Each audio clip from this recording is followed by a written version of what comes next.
This is a free sample of the book, Reinvent Ideal, What to Do When You're Depressed and No One Cares Because You're Not a Chick, by Cairo Copeland. The first half of this book is posted right here on YouTube, free for everyone to listen to.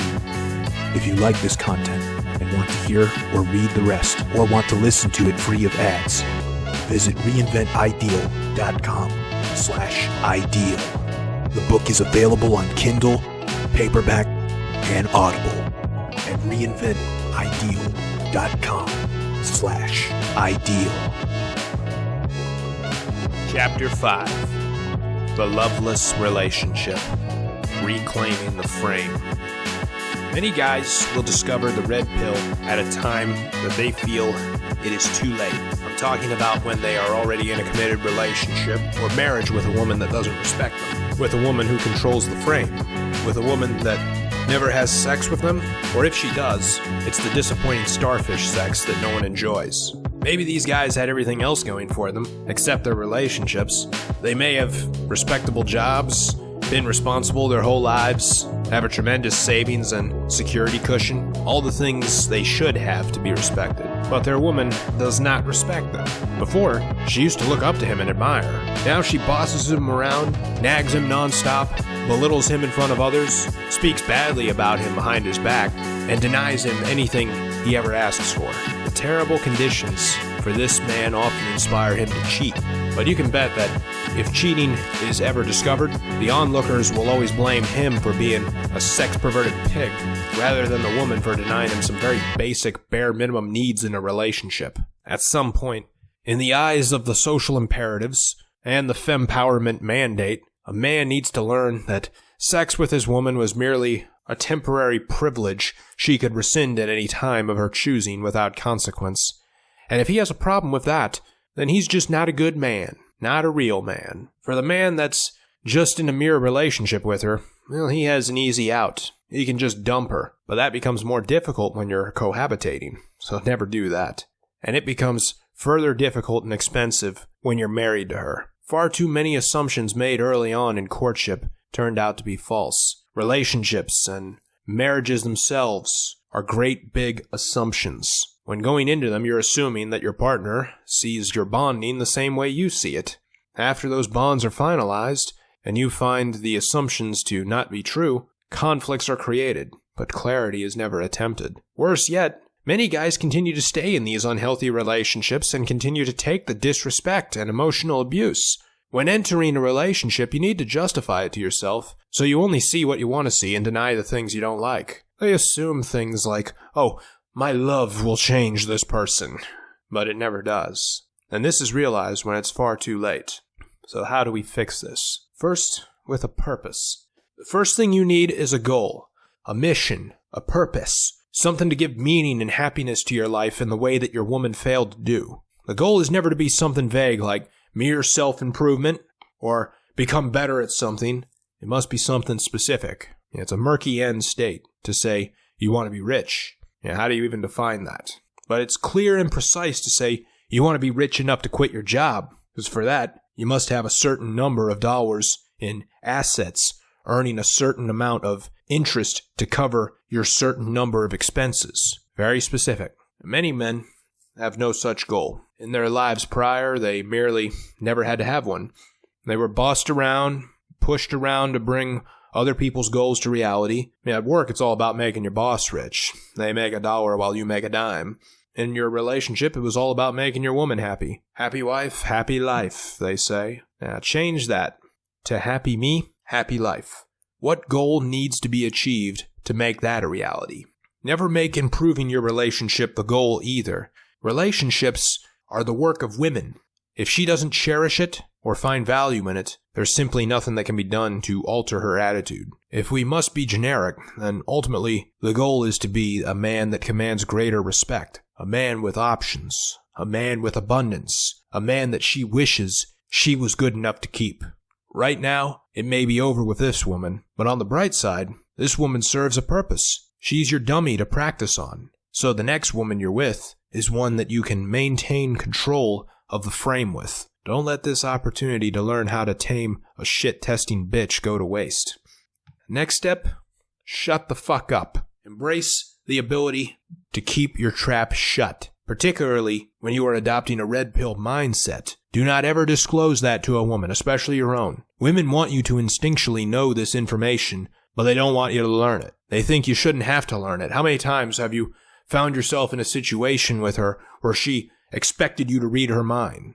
They assume this catch-22 is totally reasonable to expect. It will never help you to disclose the source of information of your wisdom. If they knew you were reading this book, well, during each interaction with her, she will ask herself, is it really him saying this? Or is it because Cairo told him to say that? Her assumption will always be that you weren't competent enough on your own, therefore you're not competent in general. It's an unfair presumption, but it's based on the fact that the majority of the male population is subpar to their standards. Validation is something you should never verbally provide to her, and it is something you should never verbally seek from her. Do not tell her that you're on a new self-improvement kick or turning over a new leaf. She will take that as you using her to be your surrogate mother, there to congratulate you on any mediocre move you make. Worse yet, she may see it as you seeking permission from her to do for yourself what's best for you. It reminds her that she owns the frame, which comes with so much power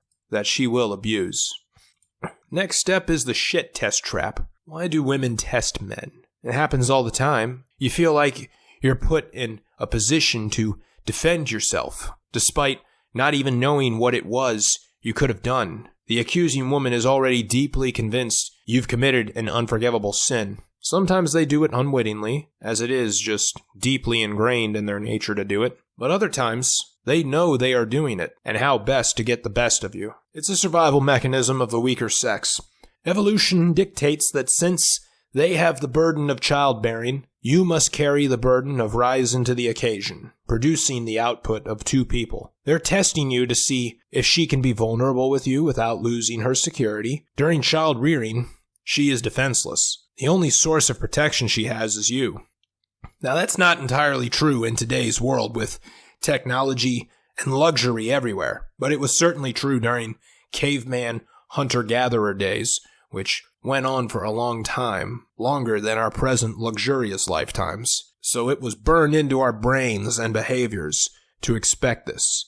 Even if the woman has no plans nor desires to have children, she will test you nonetheless. She must know you fit the bill of her needs. She must know you are grounded in your strength and will not crack. If all of her bitchiness and disrespectful behavior does not shake you, then the world may not either, with all its cruelty and carelessness. Inside their heads, they are asking, are you the true strong badass that I can rely on?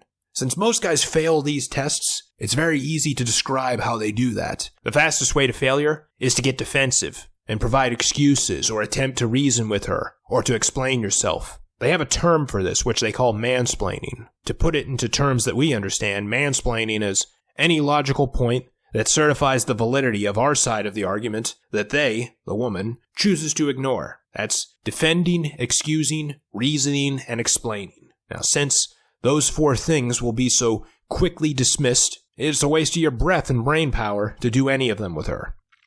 Defensive behavior or attempt to reason are done out of fear. If you're doing them, it's because you fear losing her approval. You're attempting to limit the damage. In courts, the defendant is presumed innocent until proven guilty, but in a woman's mind, the defendant is already guilty, even after he proves his innocence. There is no way to get off the hook in the court that occurs in her mind, so don't try. What's better to do is to recognize how foolish her line of thinking is and consider it beneath you. A coaching client of mine, Connor, was in a relationship with a crazy daddy issues girl, Samantha. She would often accuse him of being unloyal to her if he was active on Instagram. She presumed he was on there looking at other girls, waiting for his chance to trade up.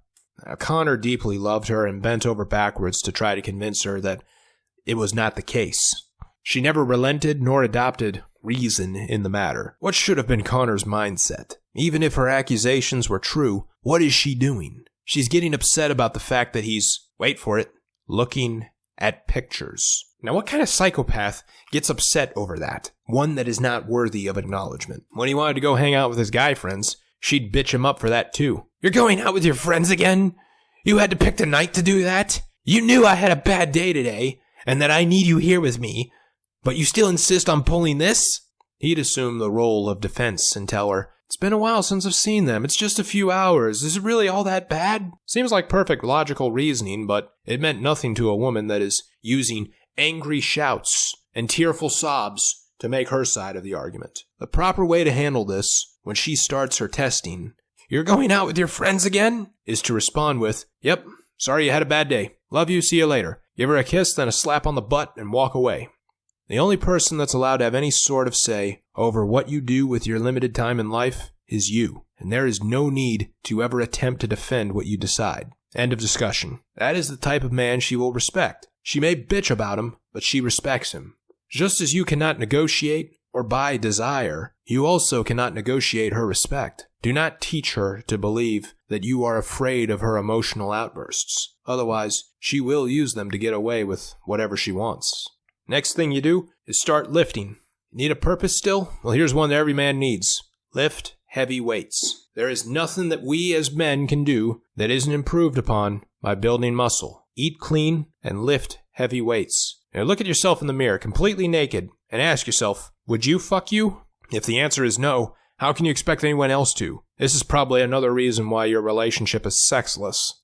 If you saw a guy that looked completely out of shape with a hot girl in his arm, what would you think? He's her sugar daddy, or she's his escort. If you do not look fuckable, why on earth would you ever expect that woman you live with to gleefully go down on you? Whether she eventually does or does not, the good news is by you working out and getting leaner and stronger, other women will want to. This is to rekindle the inspiration of competition anxiety in her, which prompts her to give you the sex so as not to lose you to them. Now, do not start cycling, do not start running, do not sign up for a spin class, and do not do push-ups in your bedroom.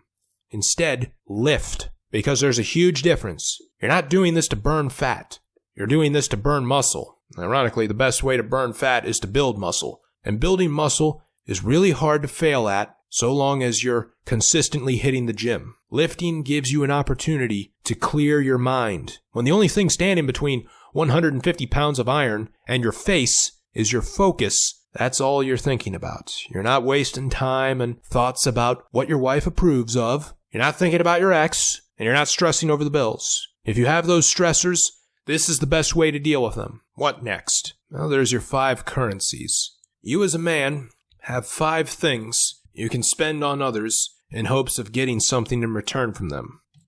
They are your time, energy, attention, money, and commitment. Ask yourself, the way you're spending them currently, what do you get in return for them? Imagine you're married and you want to have sex with your wife, but she gives you an excuse from her long list of excuses. Oh, I have a headache. I'm tired. I need to sleep.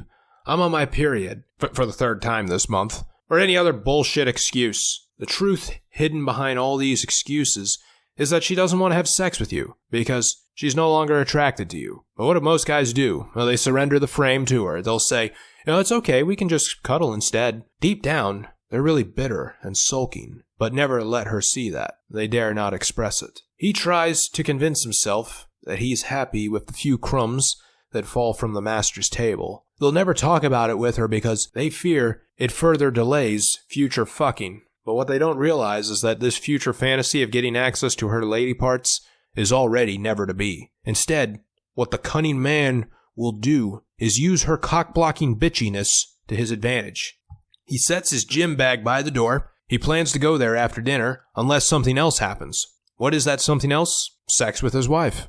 He's flirted her up throughout the day. Now, after dinner, he's ready to make his move, and when she turns down his advances and gives a bullshit excuse, he simply says, all right, and goes to the door, grabs his bag, and heads to the gym. He leaves with a smile and he comes back with a bigger one. She probably inquires if he's mad, to which he responds, should I be? In his mind, she did him a favor, because pent-up frustration is an excellent fuel for heavy lifting.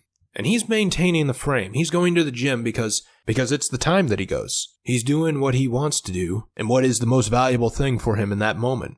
He's not staying at home with a disrespectful woman hoping a crumb from her falls his way. He gave her one opportunity to have a little bit of his time. If it's not going to be spent doing what he wants to do, he'll find something else of value instead.